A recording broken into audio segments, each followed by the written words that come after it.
Hello and welcome. Let the light and noise of the world you know begin to fade away. Find a comfortable position and allow your breathing to settle into a gentle, natural rhythm. Tonight we will listen. We will listen to a conversation that spans the void, a dialogue between two ancient lights fading into the long cosmic night. It is a story of solitude and connection, of fire and ice, and of the quiet peace that can be found at the very end of all things. So, close your eyes and let us drift into the deep, silent black between the galaxies, to a place of ultimate solitude. In the profound and endless cold between galaxies, where the distance to the next star is so vast it defies human comprehension, a lone traveler drifts. This is not a ship, nor a comet, nor a planet. It is a sun.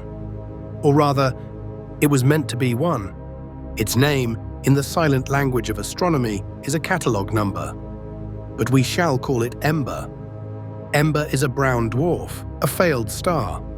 Billions of years ago, in the bustling, vibrant disk of the Milky Way, it began its life as all stars do, as a collapsing cloud of gas and dust. But its gathering was timid. It did not have the fierce gravitational ambition of its stellar siblings. When the time came for the great ignition, for the nuclear fire that defines a true star, Ember could only muster a faint, deep red glow. It was too small, too lightweight to force hydrogen atoms to fuse in its core. It became a celestial ember, a warm, dark giant, glowing with the residual heat of its birth, and the faint, sullen simmer of deuterium fusion, a mere echo of the stellar heart it was meant to have. For a time, it was part of a system, a faint companion to a brighter, truer star. It watched planets form, their surfaces molten and chaotic, eventually cooling into spheres of rock and ice. It was a member of a family, a dim presence in a crowded celestial neighborhood. Its gravity gently shepherded small, icy bodies in the outer reaches of the system, and it felt the subtle, reassuring gravitational tugs from its stellar partner, a constant, gentle reminder that it was not alone. In those early eons, its consciousness was a quiet hum of belonging, a sense of being part of a greater, interconnected whole. It felt the solar winds, the gentle pressure of light from its primary star, and the distant rhythmic pulses of other, more massive stars in the galactic spiral arm. It was content in its supporting role, a dark moon to a bright sun, a quiet guardian of the system's frozen frontier. But the center of our galaxy is a violent place. A supermassive black hole, a gravitational titan named Sagittarius, a star, holds court there, surrounded by a frenzied dance of millions of stars. In this chaotic gravitational ballet, close encounters are common. Stars are swung around on long elliptical orbits, and sometimes the intricate gravitational weave of a multiple star system is torn apart. And in one such encounter, billions of years ago, Ember was caught in a celestial slingshot. A passing star, far more massive, gravitationally grabbed Ember's primary star, and in the ensuing turmoil, Ember was flung away. Not just into a new orbit, but out. Out of the stellar disk, out of the galactic halo, and into the intergalactic void. The ejection was not violent in the way an explosion is violent. It was a slow, inexorable, and terrifyingly graceful curving of its path. It was a door closing forever. One moment, it was orbiting its star. The brilliant tapestry of the Milky Way spread out around it. The next, it was moving away, faster and faster, watching as the great spiral of its home, with its 100 billion stars, began to shrink. It became a rogue, a castaway set adrift on the greatest ocean of nothingness there is. The feeling was not of a push, but of a release, a sudden, absolute severing of the countless invisible threads that had bound it to its place in the cosmos. The gentle gravitational music of its solar system faded into a single, receding note, and then silence. For eons, Ember traveled. The Milky Way became a fuzzy patch of light behind it, then a mere smudge.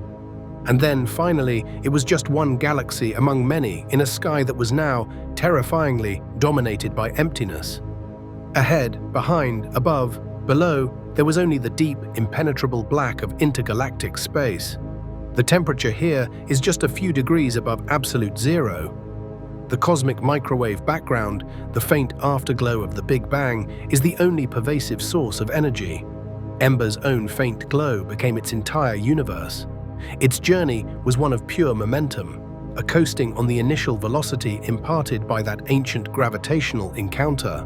There was nothing to slow it down, nothing to pull it in a new direction. Its path was a straight line through a curved universe, a testament to its isolation. Its consciousness, for we shall grant it one, is not like ours. It thinks in millennia, feels in geological ages. Its primary sensation is one of cooling, a slow, relentless loss of the warmth it has carried since its birth. It feels its inner fires, meager as they were, slowly dying. The complex molecules in its atmosphere, water vapor, methane, ammonia, begin to condense and fall as snow into its deep, convective interior.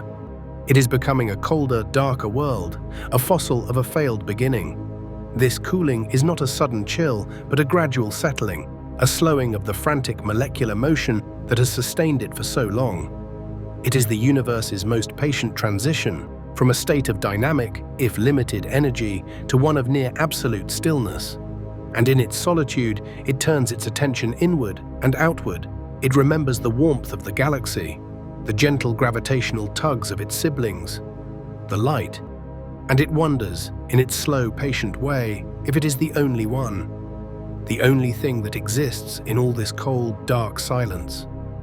Its journey is one of profound loneliness, a testament to the sheer, unimaginable scale of a universe that can so easily lose one of its children in the spaces between its great cities of light.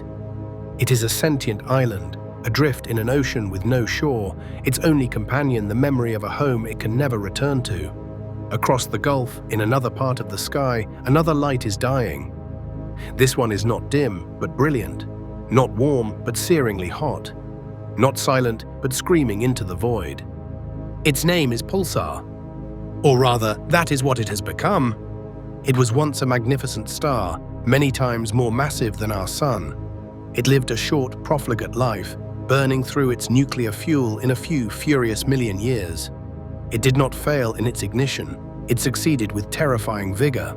Its core became a layered onion of fusion, hydrogen to helium, helium to carbon, carbon to neon, oxygen, and finally to iron. And iron, as we have learned, is the ash that chokes the stellar furnace. Each layer burned hotter and faster than the last, a desperate race against gravity that the star was destined to lose. In its final days, it was a bloated supergiant, its outer layers trembling with the immense energies struggling to escape its core. When its iron core grew too massive to support itself, it collapsed. In less than a second, the star's heart was crushed from a sphere the size of the Earth into a ball of pure neutrons just 10 miles across. The density was so immense that protons and electrons were forced together, merging into neutrons and releasing a flood of neutrinos. The outer layers of the star, with nothing left to support them, crashed down and rebounded in the most violent explosion in the universe, a supernova. For a few weeks, it outshone its entire host galaxy, scattering newly forged elements, oxygen, silicon, gold, across the interstellar medium. It was a cosmic seed sower, a titanic act of destruction that was, paradoxically, an essential act of creation. The nebula it left behind would one day collapse to form new stars, new planets, perhaps even new life, all enriched by the ashes of this one star's spectacular death. What remained was the neutron star, a city-sized object with the mass of a sun. A single teaspoon of its material would weigh 1 billion tons. The matter at its core exists in states we can barely imagine, hyper-dense soups of neutrons, perhaps even strange matter, a single continuous atomic nucleus. And it was spinning. Preserving the angular momentum of its vast progenitor, it now spins hundreds of times per second. Its immense magnetic field, trillions of times stronger than Earth's, focuses its radiation into 2 powerful beams, like a cosmic lighthouse. And as it spins, these beams sweep across the universe. From a great distance, an observer sees a regular, precise pulse of radiation, a blink, a heartbeat. This is the pulsar, a metronome of the cosmos. Its regularity is so perfect that when they were first discovered, they were jokingly dubbed LGM for little green men, as their signals seem too perfect to be natural. But they are natural. They are the ultimate expression of physics, a clockwork universe made manifest in a single furious object. But metronomes wind down. The energy powering those brilliant beams comes from the pulsar's furious spin, and that spin is slowly, inevitably decaying. The radiation it emits carries away energy, acting as a brake on its rotation. Over millions of years, the heartbeat slows. The blips of radiation become farther apart. The intensity of the beams diminishes. Pulsar is fading. Its voice, once a sharp, regular shout across the radio spectrum, is becoming a whisper. Its identity, so defined by its relentless rhythm, is slowly unraveling. The precise interval between its pulses grows longer, a silent, cosmic clock counting down to its own final tick. It too knows solitude. Its existence is a broadcast, a scream of "I am here" into the darkness. But it has never received a reply. Its song is one of pure physics, of mathematics made manifest. But it is a song sung alone. It is the opposite of Ember. Ember is all inward, dark and warm silence. Pulsar is all outward, brilliant and desperate noise. Both are dying. Both are alone. One is cooling into darkness, the other is spinning into silence. They are two expressions of the same cosmic finale, approaching the same eternal quiet from opposite ends of the stellar spectrum. It is not a conversation of words, of course. It is an exchange of being. A resonance across the void, a dialogue conducted in the fundamental languages of the universe, gravity and light. Ember, in its slow cooling, feels a faint, regular tremor in the fabric of space-time itself. It is a ripple, a vibration so subtle that only a being as patient and attuned as a brown dwarf could perceive it. It is not a sound, but a feeling, a rhythmic warping of the space it occupies. This is the gravitational wave emitted by the slowing spin of the pulsar. Each time the asymmetrical neutron star rotates, it sends out a tiny undulating wave in space-time. For Pulsar, these waves are an unnoticed byproduct of its existence. For Ember, they are a signal, a final quiet hum from a dying engine, a melody played on the strings of space-time itself. And Pulsar, in its fading, detects a minute, steady pull, a gentle, persistent gravitational tug from a source of mass that is dark, cold, and silent.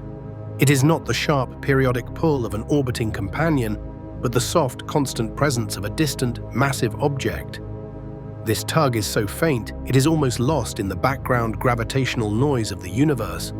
But Pulsar's precise nature allows it to discern the signal. It is Ember. Its sheer mass, though dispersed over a volume larger than Jupiter, exerts a steady, unwavering influence, a bass note in the cosmic background. In their own languages, the language of gravity and the language of radiation, they become aware of each other. It is a moment of profound recognition, spanning light years. For the first time in billions of years, Ember knows it is not the only conscious entity in the void. For the first time in its entire existence, Pulsar receives an answer, not in kind, but in presence. Ember's thought arrives not as a sound, but as a slow, warming realization, like a forgotten memory of sunlight. It is a concept of greeting, of acknowledgement, imbued with the deep, patient loneliness of its journey. You are there. I had wondered if anything else was. The silence was so complete.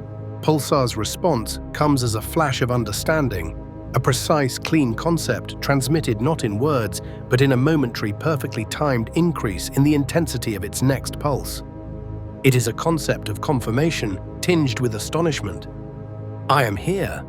I have been announcing my presence for eons. My spin, my light. You are dark. You are quiet.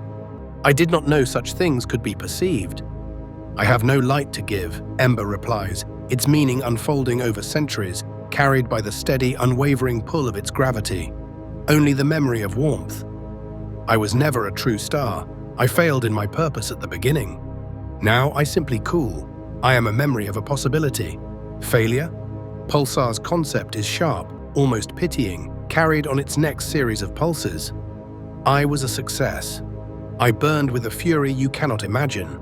I forged elements in my heart that now drift through space, the seeds of planets, of life. I was a creator, and yet my fate is the same as yours. To cool, to fade, to silence.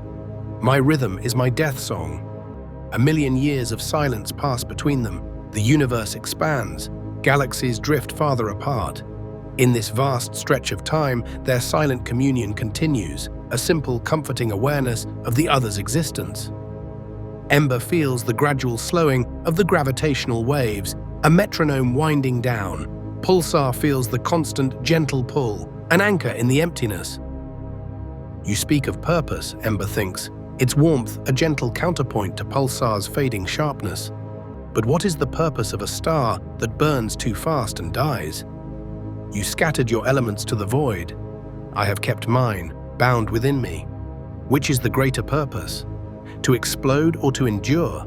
To create? Pulsar's response is immediate, a final flash of its old fire, a brief brightening pulse in the radio spectrum. My death gave birth to the possibility of everything else. Your endurance is a hoarding, a slow sinking into darkness. Is it? Ember's thought is peaceful, like a deep, slow tide. You see your explosion as creation. I see my slow cooling as preservation. I am a vessel of primal matter. I carry the stuff of the early universe within me, unchanged. I am a record, a testament to what was before the fires began. Your way is one path, mine is another. The cosmos needs both the fire and the ember. Another long silence. Pulsar's spin has slowed noticeably. Its pulses are now several seconds apart. The intervals are no longer perfectly regular. A slight stumble has entered the rhythm, a prelude to the final silence. I am tired, Pulsar concedes, its broadcast tinged with a new emotion. Acceptance. The concept is softer, slower. The effort to shout, to spin, to be, it is ending. I have been defined by my energy for so long. I do not know how to be quiet. I do not know how to be quiet. The confession hung in the void, a profound and vulnerable admission from a being whose entire existence had been a declaration. Ember received it not as a wave of pity, but as a deep, resonant understanding. To forget how to be still was its own form of suffering. Then let me show you, Ember responded, its thought a soft, gravitational embrace. Let me share what the silence has taught me. It began not with peace, but with a memory of chaos, a memory of our birthplace. And so, across the light years, Ember began to weave a tapestry of recollection, not with images, but with sensations of gravity and temperature, a symphony of feeling.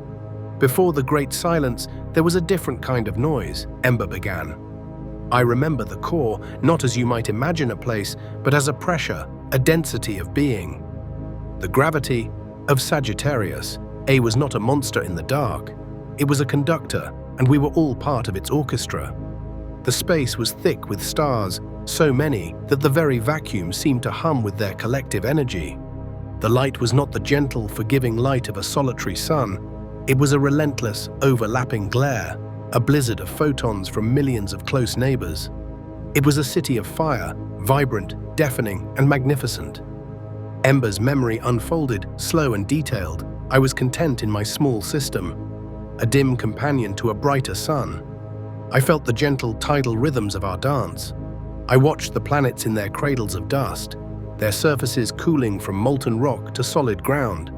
There was a pattern, a predictability, but in the core, stability is an illusion. A stranger came, a massive blue-white star swinging through our neighborhood on a long elliptical orbit dictated by the black hole's whim. Its gravity was an intrusive hand reaching into our system.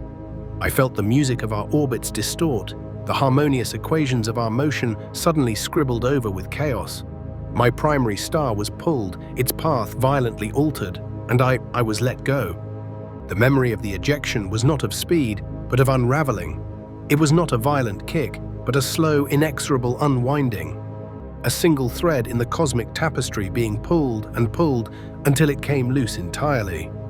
For centuries, I watched the great spiral of the galaxy, my home, begin to turn not around me, but before me, as if I were a spectator leaving a theater. It shrank from a brilliant, all-encompassing dome of light to a disk, then to a smudge, then to just one of many faint, fuzzy islands in a sea of nothing. The light from my family faded. The gravitational tugs, those gentle hands that had held me in place, vanished one by one.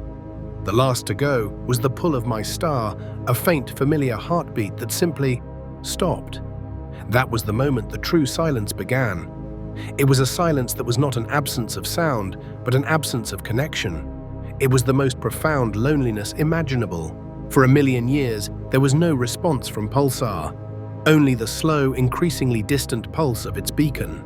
Then a concept began to form, not sharp and declarative, but reflective, almost lyrical. "You speak of being torn from a chorus," Pulsar sent. "I was born from a single catastrophic note," and Pulsar in turn began to share. Its memory was not one of gentle rhythms, but of ferocious, all-consuming intensity. "I do not remember a time of quiet," it began. "My first memory is of fire, a self-sustaining inferno that was my own being. I was massive, proud, profligate. I burned hydrogen, not with the steady patience of a star like your primary, but with a voracious hunger. My light was a brilliant, blue-white scourge, sterilizing the space around me. I had planets, I believe, but they were barren, bathed in my harsh, ultraviolet glare.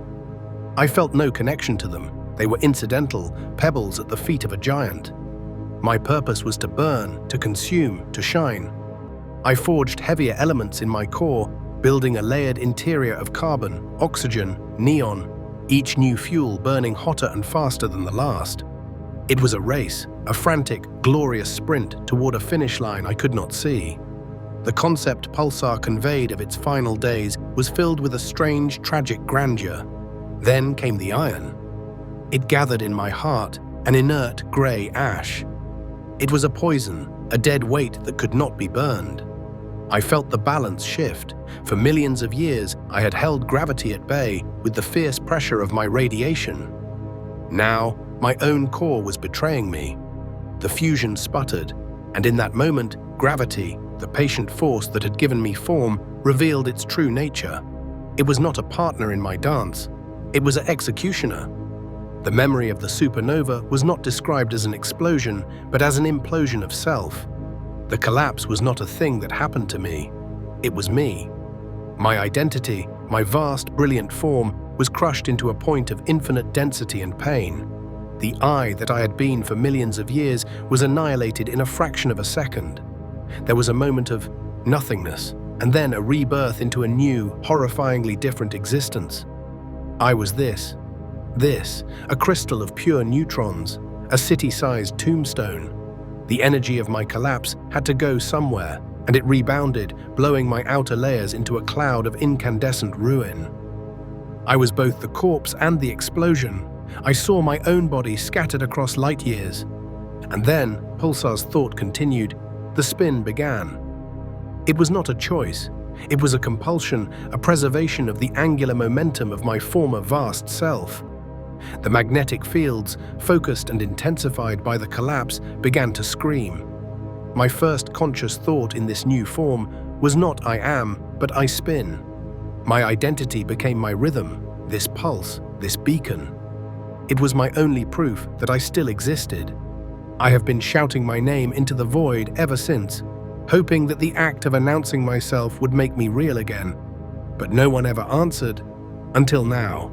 Another long silence settled between them, but now it was a silence of shared burden, of witnessed history. They were no longer just two dying stars, they were a historian and a revolutionary, comparing their versions of cosmic truth. You see your explosion as creation, Ember mused, returning to their earlier debate, but with a new depth of understanding. You gave your substance to the void so that new things could be built. This is a powerful purpose. But is it the only one? You scattered the elements of life. I preserved the elements of before life.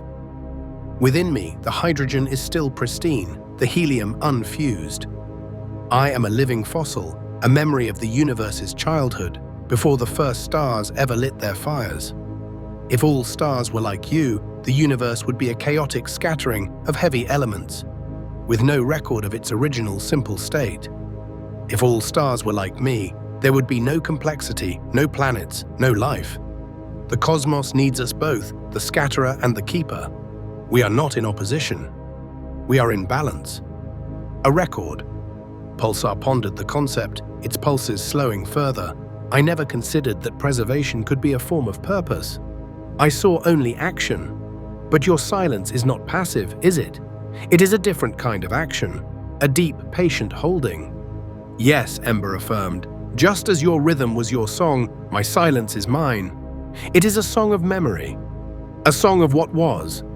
It was then that a faint, almost imperceptible signal brushed against Pulsar's fading senses. It was not from Ember. It was from an impossibly distant third point in the cosmos, a tiny rocky world orbiting a stable middle-aged star. On its surface, a species that had just learned to listen to the sky was, at that very moment, turning a radio telescope in their general direction. It was not a message, not even a coherent signal.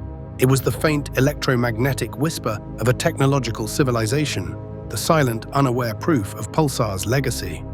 Pulsar did not have the energy to form a complex concept, but a final, profound understanding flowed from it to Ember.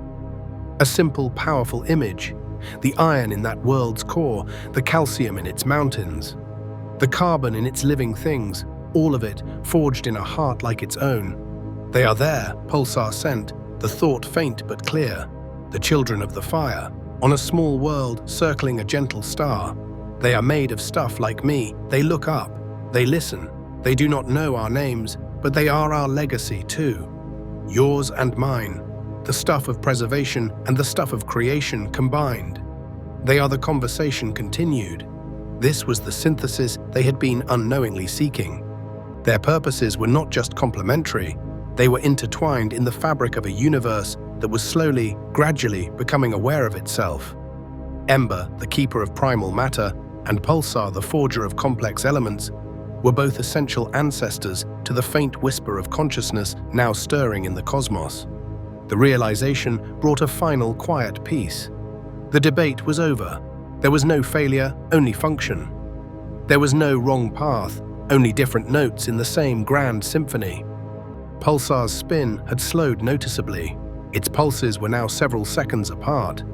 The intervals were no longer perfectly regular. A slight stumble had entered the rhythm, a prelude to the final silence. I am tired, Pulsar conceded, its broadcast tinged with a new emotion, acceptance. The concept was softer, slower. The effort to shout, to spin, to be, it is ending.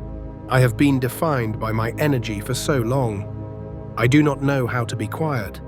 I can teach you, Ember offers, its gravitational presence a soft, comforting blanket. A constant, reassuring pull in the darkness. It is not so bad, this quiet. There is a peace in it, a deep and profound peace. You have spent your life declaring I am to the universe. Perhaps now you can simply be. Your journey, Pulsar asks, its signal growing fainter, the concepts arriving more slowly, like distant echoes. You were cast out. Are you not afraid of the endless dark, of the loneliness? Ember considers this for 100,000 years. The question is not a simple one. Fear for a being that experiences time on such a scale is not a sharp, sudden emotion, but a deep, ambient condition, like a background radiation of the soul. It reflects on the long eons of its exile, the gradual dimming of the galactic light behind it, the terrifying realization that it was truly, utterly alone. I was, Ember thinks, its warmth a gentle, steady confession. For a long time, I was. I felt the loss of my home, my star, my place. It was a weight heavier than my own core. The darkness was not just an absence of light, it was an absence of connection, of context. I was a sentence ripped from a book, a note separated from its symphony. And for billions of years, the silence was a physical pressure. But then Ember's thought begins to shift, warming with a hard-won realization. But out here in the silence, I have been given a perspective few ever see. I have seen the universe from the outside. I have watched the great tapestry of galaxies, not as a participant lost in its bright threads, but as an observer seeing the whole magnificent weave. I have seen that my solitary path, though born from chaos, is still a line drawn on the grand canvas of space-time. The galaxy ejected me, but in doing so, it also set me free from its gravitational story. I am a solitary note in the cosmic symphony, yes. But a symphony is not made only of chords and crescendos.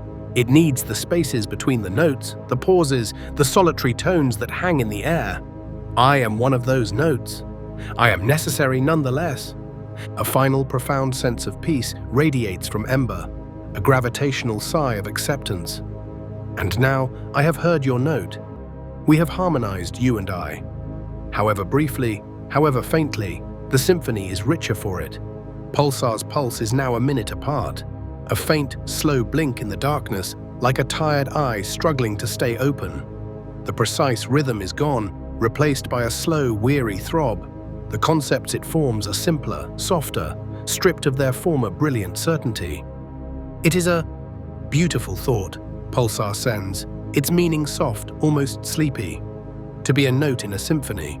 I thought I was the entire song. I thought my rhythm was the heartbeat of the universe itself. I see now. I was wrong. My fire, my light, my creation, it was all just part of a larger music. A music that includes your silence, a final flickering pulse of understanding. Thank you for listening. Thank you, Ember responds, its own warmth a little fainter, its core a little colder, but its presence no less steady. For being a light in my darkness. There is one last, long interval of silence. Ember waits, feeling for the next gravitational tremor, the next ripple in space-time that would signal another slow spin. It listens with its entire being, a patient, cosmic ear tuned to the hum of the universe. The tremor does not come. The gravitational waves cease, the metronome has stopped.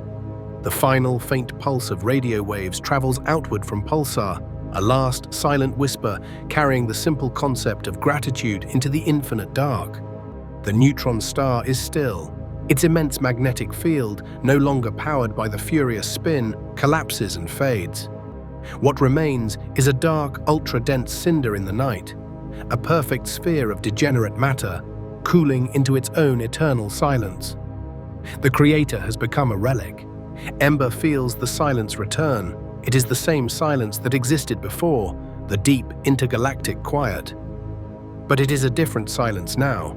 It is no longer empty. It is filled with the memory of a connection. It is nourished by the echo of a rhythm that once was. The void is not just void, it is a library that holds the story of a brilliant, fleeting heart. Ember is still alone, but it is no longer lonely. It carries a shared moment, a conversation that spanned the greatest of distances and the most different of natures. It is the sole keeper of Pulsar's final thoughts, the quiet guardian of a lost song. And so Ember continues its journey. It drifts on, a gentle warm mass in the absolute cold, a fossil and a friend. It cools, it darkens, its internal snows continuing to fall, but it does so with a profound and unshakable peace. It has found its purpose, not in the brilliant flash of creation, but in the quiet act of witnessing, of preserving, and of remembering. It is the quiet keeper of stories, the dark preserver of memory, a friend to a fading light in the endless night. Its long, solitary journey is now a pilgrimage, a silent, moving vigil for all that has been and all that will be. And so the conversation ends. The final pulse has faded into the background hum of the cosmos. The ember continues to cool, wrapped in a peace that is as deep and as vast as the space it travels. The two suns, one of fire and one of silence, have found their rest in the great, dark cradle of the universe. Now, let this story, this cosmic dialogue between ambition and acceptance, begin to soften in your mind. Let the vast, cold distances and the brilliant, fading lights gently dissolve. Let the images of spinning pulsars and lonely, dark stars blur and fade, their light dimming, their voices growing quiet and distant. They have completed their journey. They have found their peace, and now it is your turn. It is your time to let go of the cosmos and come home to the quiet, peaceful space of your own rest. Let us begin our return journey. We are turning away from the void between galaxies. We are leaving behind the cold and the silence. We are traveling back, past the distant smudges of alien island universes, back into the vibrant, swirling arms of our own Milky Way. We glide past nebulae where new stars are being born, past the ghosts of dead stars, past spinning pulsars and silent black holes. We are coming home. We are entering your solar system now. We pass the icy, silent planets of the outer system, the gas giants with their swirling storms. We move inward, past the red, dusty plains of Mars, past the brilliant, cloud-shrouded Venus. And now we see it, a beautiful swirling marble of blue and white hanging in the blackness. Earth. We are coming home. We drift down through the atmosphere, through the clouds, down to the very room you are in right now. Feel your awareness settling back into your body. Feel the gentle weight of your body resting upon the surface beneath you. Notice the points of contact, your shoulders against the bed, your head resting softly on the pillow, the backs of your legs, your heels. With every exhale, imagine you can surrender just a little more of your weight to this support. The bed is holding you. The earth is holding the bed. The sun is holding the earth in its steady, gentle grip. And you are safe, cradled in this moment, in this chain of cosmic support. Now, bring your full awareness to your breathing. There is no need to change it or control it in any way. Simply notice it. Be the curious observer of your own breath. Feel the cool, gentle inflow of air through your nostrils, filling your lungs. Feel the slight, natural pause at the top of the breath, and then feel the warm, soft outflow as your body releases what it no longer needs, the carbon dioxide and the metabolic waste. The breath is a constant, gentle wave, washing in and washing out, all on its own. It is the most reliable rhythm of your body, a quiet anchor in the passing of time. It is your own personal tide. Imagine each inhale is drawing in a sense of deep peace, a quiet, dark, velvety calm. And imagine each exhale is releasing the very last remnants of the day. Any lingering thoughts, any slight tensions, any whispers of worry. They are carried away on the stream of your breath, dissipating into the air, gone. In peace. Out release. In stillness. Out surrender.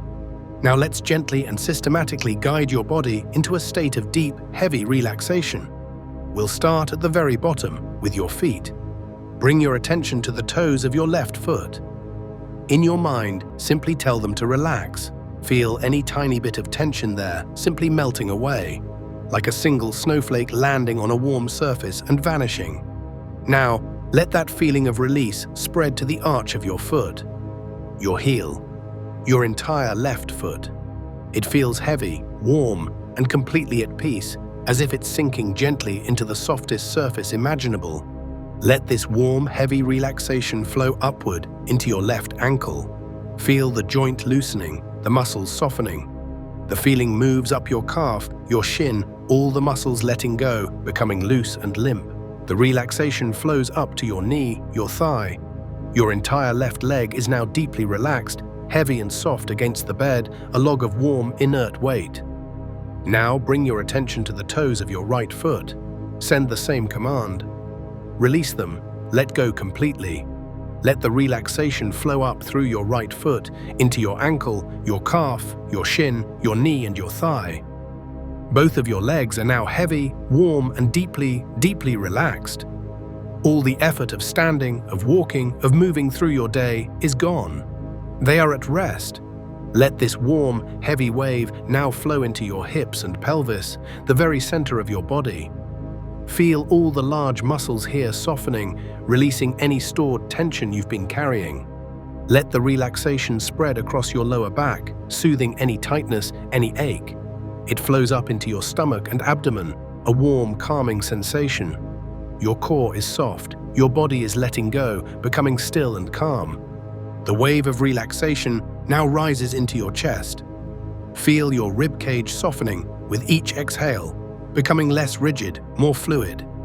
Your heartbeat is calm and steady, a soft, rhythmic drum in the night. The warmth spreads across your upper back, between your shoulder blades, loosening any knots of stress, any armor you've put up against the world. They are dissolving now, melting away into nothing, leaving only soft, pliable muscle and peace. Let the heavy, warm feeling flow down your shoulders, Feel them drop, releasing all their burden. Let the relaxation pour down your upper arms, your elbows, your forearms, your wrists, and all the way to the very tips of your fingers. Your arms are heavy and limp, completely supported. There is nothing you need to hold, nothing you need to grasp, no one you need to push away. Your hands are open, palms soft. You can fully let go.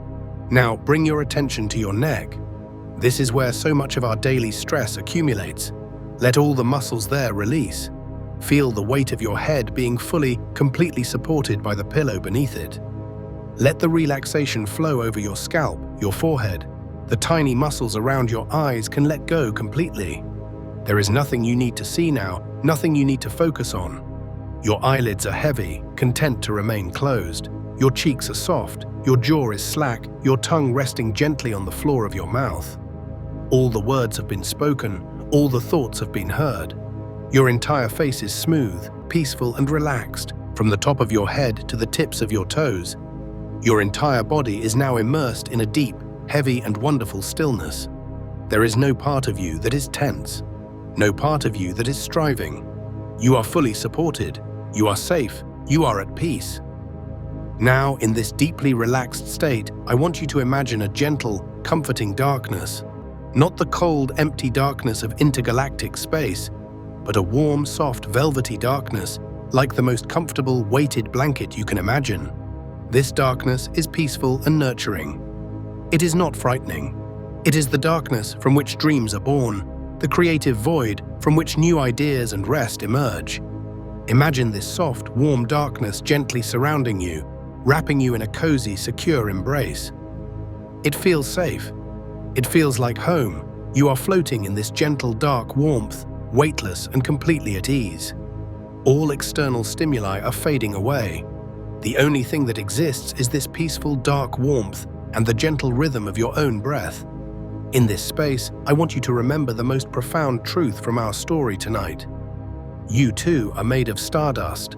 The same calcium that forms your bones was forged in the heart of a massive dying star like pulsar. The same iron that carries oxygen in your blood was created in a supernova's cataclysm. The same ancient hydrogen and primordial matter that is preserved in the heart of Ember, the brown dwarf, is the same material that forms the water in your cells and the air in your lungs. You are not separate from the universe you were just imagining. You are not a bystander to the cosmos.